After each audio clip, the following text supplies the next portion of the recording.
하나님의 말씀은 사무엘상 3장 19절에서 21절입니다.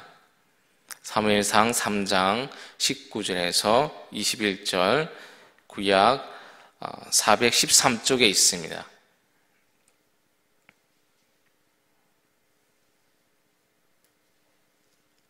말씀을 한 목소리로 합독하도록 하겠습니다. 같이 읽습니다. 사무엘이 자라매 여호와께서 그와 함께 계셔서 그의 말이 하나도 땅에 떨어지지 않게 하시니 단에서부터 브레세발까지의 온 이스라엘이 사무엘은 여호와의 선지자로 세우심을 입은 줄을 알았더라. 여호와께서 실로에서 다시 나타나시되 여호와께서 실로에서 여호와의 말씀으로 사무엘에게 자기를 나타내시니라. 아멘. 여러분, 하나님이 우리에게 주시는 복 중에 어떤 복을 여러분은 받고 싶으십니까? 삶의 형편이 조금 궁핍하신 분들은 재물이라든지 물질의 복을 원하실 것입니다. 병든 사람은 건강의 복이라고 이야기할 거죠. 또 많은 분들이 장수의 복도 원하고 있습니다. 또 많은 스트레스와 정신적으로 시달리는 사람은 마음의 평안을 달라고 이야기할 수 있습니다. 이 모든 것들이 다 하나님께로 받으면 좋은 것들, 그런 복인 줄 믿습니다. 그런데 이것 말고도 하나님이 우리에게 주시는 좋은 복이 또 있습니다. 그것은 바로 임마누엘의 복인 줄 믿습니다. 임마누엘의 뜻은 하나님께서 우리와 함께 하신다라는 것입니다. 하나님이 우리와 함께 하는 것이 어떻게 복이라고 얘기할 수가 있습니까?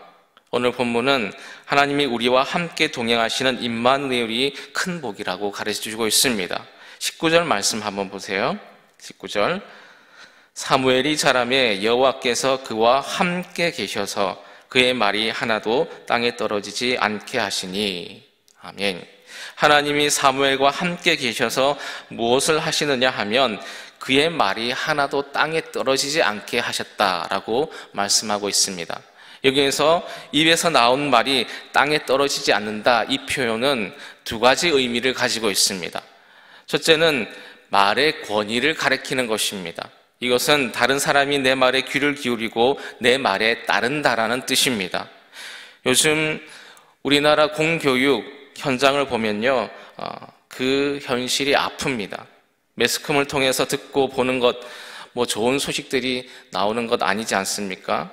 선생님이 아무리 좋고 귀한 말씀을 해줄지라도 학생들이 그 말에 귀담아 듣지 않고 행동에 따르지 않으면 학생들은 선생님의 말을 귀담아 듣지 않으니까 좋은 교육을 받을 수가 없습니다. 선생님의 말을 무시하는 것은 선생님을 무시하는 것입니다. 그러니까 학생들 자신이 그 인성에도 큰 문제가 되는 것이죠. 또 마찬가지로 교사의 권위도 바닥에 떨어지고 마는 것입니다. 교사가 그런 학생들에게 사명감을 가지고 최선을 다해서 가르치고 싶은 그런 열정이 끌어오르지를 않습니다. 그러니까 모두 양쪽에게 다 악영향을 미치는 것입니다. 본문의 이스라엘 사회가 마치 그와 같은 상황이었습니다.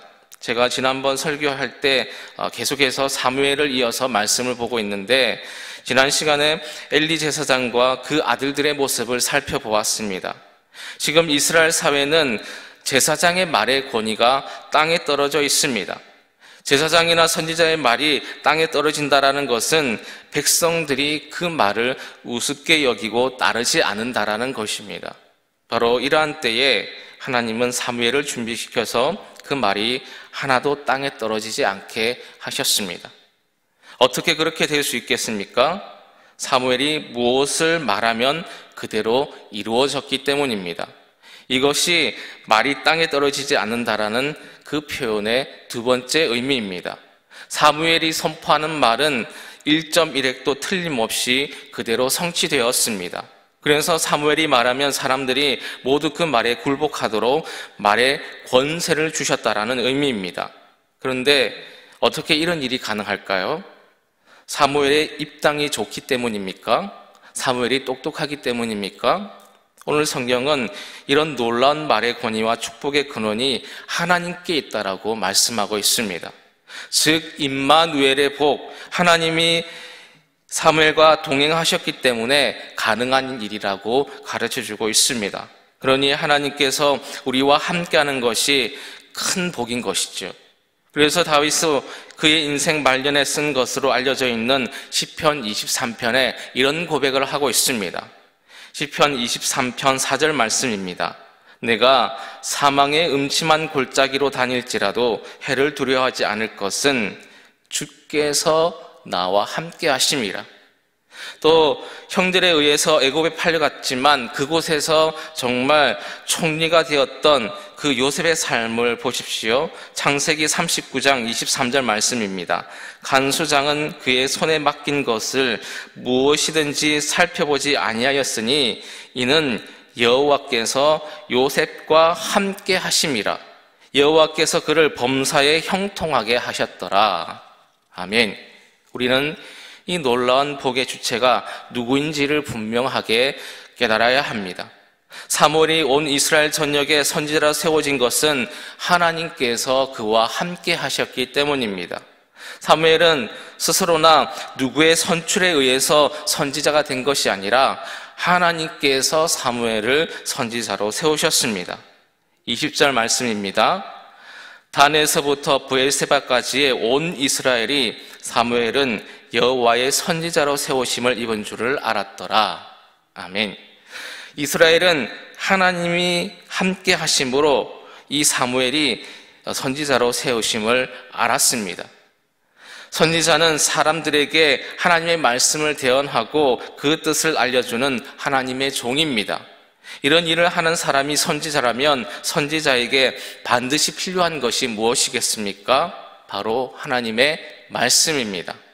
하나님이 선지자에게 뜻을 알려주셔야지 선지자가 백성들에게 하나님의 뜻을 알리며 비전을 제시할 수 있기 때문입니다. 그런데 엘리 제사장은 노년에 하나님의 말씀을 받지 못했습니다. 그리하여 자신이 제사장이면서 도리어 어린 사무엘에게 하나님이 너에게 무엇을 말씀해 주셨느냐라고 묻고 있습니다. 하나님이 함께하는 사람의 특징이 바로 말씀의 유무에 달려 있는 것입니다. 하나님은 함께하는 자에게 말씀을 통해서 자신을 드러내십니다. 뜻을 알려주시고 우리가 무엇을 향해 나아가야 될지 우리에게 깨달음을 주십니다. 본문 21절 말씀입니다. 우리 함께 같이 한번 읽을까요? 21절 말씀 시작. 여호와께서 실로에게 나타나시되 여호와께서 실로에서 여호와의 말씀으로 사무엘에게 자기를 나타내시는지라. 아멘. 사랑하는 여러분, 하나님과 함께 거하는 그 성도의 삶은 복된 삶입니다. 그리고 그것은 인간의 힘이나 능력으로 되는 것이 아니라 오직 하나님의 능과 은총으로 되는 줄 믿습니다. 하나님이 우리 모두에게 이런 은총을 베풀어 주시기를 원합니다. 말씀을 통해서 하나님을 더 깊이 만나고 발견할 수 있는 저와 여러분 되시기를 간절히 주님의 이름으로 축원합니다. 기도하시겠습니다. 하나님의 말씀이 바로 이 시간 하나님임을 깨닫게 해주시니 감사합니다. 하나님의 말씀을 무시하지 않게 해주시옵소서. 그 말씀이 하나도 땅에 떨어지지 않게 해주시며 다 시행될 수 있는 놀라운 일들을 우리의 삶에서 경험하게 하여 주시옵소서. 하나님은 함께하는 자들에게 말씀을 통해 자신을 드러낸다라고 말씀해 주셨습니다. 오늘도 우리들에게 말씀을 통해서 우리에게 드러내 주셔서 방황하는 자녀들에게 길이 되어 주시옵소서. 소망을 잃은 자들에게 빛이 되어 주시옵소서. 병든 이에게 강건함이 되어 주시옵소서. 방향이 되어 주시고 생명의 양식이 되어 주시옵소서. 예수님의 이름으로 기도드립니다. 아멘.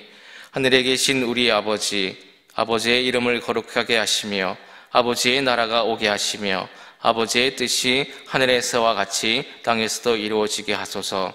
오늘 우리에게 일용할 양식을 주시고 우리가 우리에게 잘못한 사람들을 용서하여 준 것 같이 우리 죄를 용서하여 주시고 우리를 시험에 빠지지 않게 하시고 악에서 구하소서.